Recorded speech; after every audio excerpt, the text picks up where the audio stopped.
The story begins with a boy named Angus. His mother sent him to swim in the sea, but he chose to sit quietly on the shore instead. Suddenly, he noticed a large egg half buried in the water. He took it out and studied it carefully, just as his mother arrived and told him to come home. Angus quickly hid the egg in his bucket and followed Annie back. Annie was upset because Angus hadn't even tried to swim. He didn't argue. As soon as they reached home, he slipped away to his father's workshop. Soon, his sister Christy returned and asked Annie what Angus had done at the sea today. Annie replied that he'd just sat alone, as usual. Meanwhile, Angus put down his things in the workshop, which belonged to his father Charlie, who was away fighting in the army. Angus looked at his father's picture, then at the calendar, wondering when Charlie would come home. Next, he washed the egg, peeled off its outer layer, and was amazed to see a bright blue interior. Before the egg could hatch, Annie called him again, so he left it behind and hurried inside. That night, heavy rain began, and Angus feared the egg wouldn't be safe in the workshop. He dashed back in the downpour, only to find it had already cracked open. He peered inside and saw a strange creature. When he reached out, it snapped at him, and Angus realized it was probably just hungry. He sprinted to get some food, and when he returned, the creature was calmer as he fed it. Angus was gently feeding his new friend when Annie called once more. Reluctantly, he went to bed.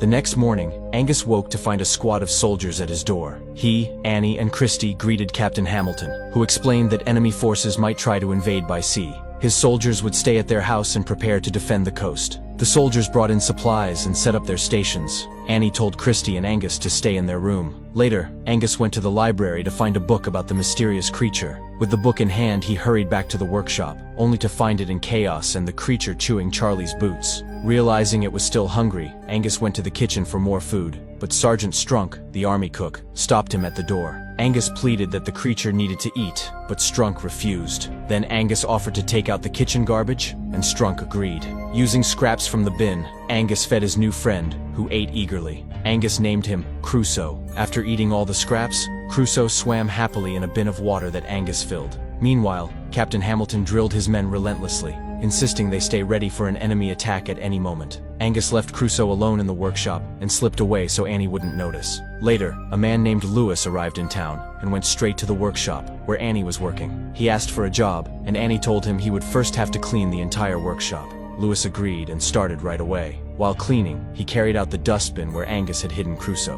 When Angus saw this, he raced over to stop Lewis, but the bin was empty. Angus demanded to know who Lewis was and what he was doing in his father's workshop. He reminded Lewis that his father Charlie would soon return from the war. Lewis replied, "Look, brother, your father can claim the workshop when he comes back, but until then, I'm in charge here." Realizing Crusoe was in danger, Angus hurried back inside, then began searching the house for a safe spot. Meanwhile, Crusoe had slipped into the house. Sergeant Strunk's dog, Churchill, spotted him and chased after him, but the dog was chained and couldn't catch him. Crusoe darted into the bathroom just as Christy walked in. She screamed and ran upstairs. Angus calmed her down and explained that Crusoe was his pet, hatched from the strange egg he'd found by the sea. Christy was shaken but promised not to tell Annie, since Crusoe wouldn't harm anyone. Back in the workshop, Annie handed Lewis some of Charlie's clothes to launder. Lewis hesitated and asked if Charlie might never return. With a heavy heart, Annie admitted that Charlie had died when his ship sank at sea. Then Annie asked Lewis to fix a leak in the bathroom.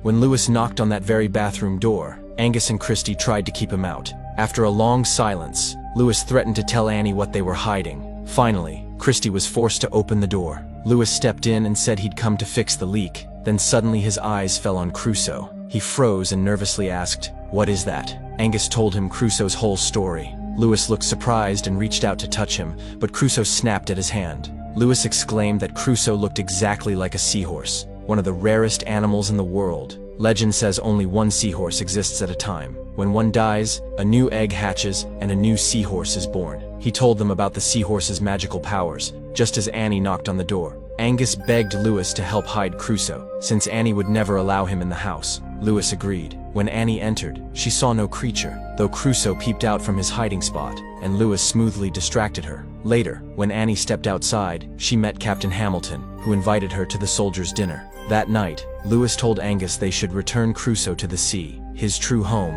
but Angus refused, insisting Crusoe belonged with him. Soon, the soldiers' dinner began at the house. Angus left Crusoe in the bathroom while he helped serve and forgot to close the door. Crusoe seized the chance and escaped. Meanwhile, Sergeant Strunk's dog, Churchill, caught Crusoe's scent and went wild searching for him. When Churchill spotted Crusoe, he chased him through the house, leaped onto the dining table, and ruined the entire feast. Everyone scolded Churchill, who was in for a beating. Crusoe darted outside and jumped into the fountain, where he happily found fish to eat. Angus frantically searched for Crusoe. Lewis reassured her he would safely find and return the creature. Angus headed home, and after much searching, Lewis discovered Crusoe, now much larger than before. Lewis called Angus, and when Angus saw Crusoe's growth, he realized it was time to let him go. Together, they loaded Crusoe into the back of a truck and drove to the seashore. With heavy hearts, they released him into the water. Angus was heartbroken, but knew he had no choice. The next day, two fishermen, Jimmy and his friend Huey, were out at sea when Huey felt a heavy tug on their rope.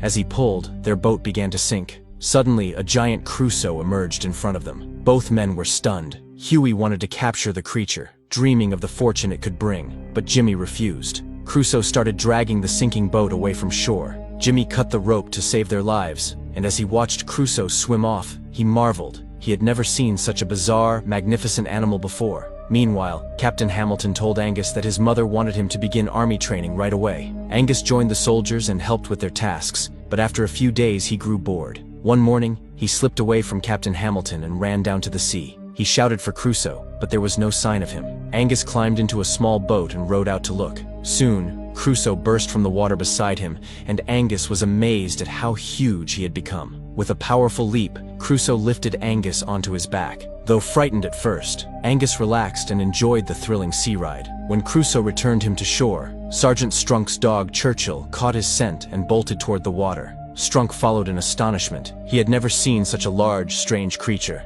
and could hardly believe his eyes. That night, Angus excitedly told Christie and Lewis about his adventure. They laughed and cheered, their joy echoing through the house. Annie, watching from the doorway, smiled and turned to leave. Lewis followed her, and Annie thanked him. Because of Lewis, she'd finally seen her children laugh freely again. Lewis just chuckled and walked away. Meanwhile, Jimmy was telling a reporter named Jock about the strange animal he'd encountered at sea. Jock thought that news of such a creature could attract investors and tourists to the city. Huey argued that the town was fine as it was, but Jock insisted that people had a right to know about a potentially dangerous sea animal. The next day, Hamilton led Annie and her children to a nearby hill to show them his army's preparations and demonstrate the weapons used against enemies. He ordered his men to perform mock attacks on targets hiding in the water. Angus realized this could endanger Crusoe and begged Annie to stop the exercise. Annie couldn't understand his urgency and told him to stand still. Even Christie's plea, that Angus was telling the truth, fell on deaf ears.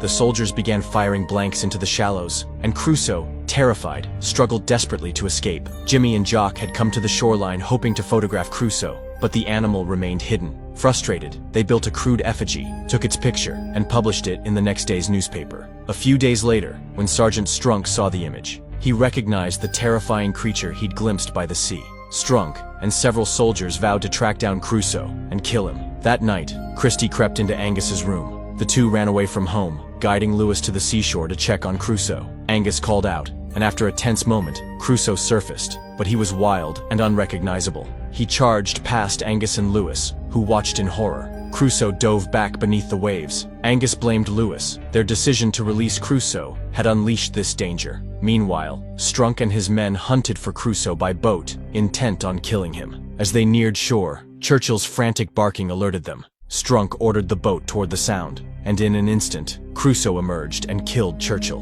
Then silence fell over the beach once more. The soldiers couldn't understand what was happening and opened fire toward the water. Suddenly, Crusoe slammed into their boat and threw them all overboard. When Hamilton heard the gunfire, he assumed the enemy had attacked. He ordered his men to counterattack and told Annie to hide in the house with the children. Annie found Christie and asked where Angus was. Christie said he wasn't home, and Annie panicked. She couldn't leave Angus alone in a battle zone. Insisting on finding him, she followed Hamilton down to the shore despite his attempts to keep her safe. Out on the water, Crusoe had gone wild. He grabbed Sergeant Strunk in his jaws and tossed him about like a rag doll. Angus arrived just in time and shouted at Crusoe, but the creature ignored him. Angus waded into the shallows to reach Crusoe, but slipped and began to drown. Seeing this, Crusoe dropped Strunk and rushed back to save Angus, dragging him to shore. Lewis joined them, and they worked desperately to revive Angus. After a tense moment with no sign of life, Angus finally gasped and opened his eyes. Overjoyed, he saw Crusoe standing nearby. Meanwhile, Hamilton learned there were no enemy boats in the area, but he still ordered his men to keep firing at the water.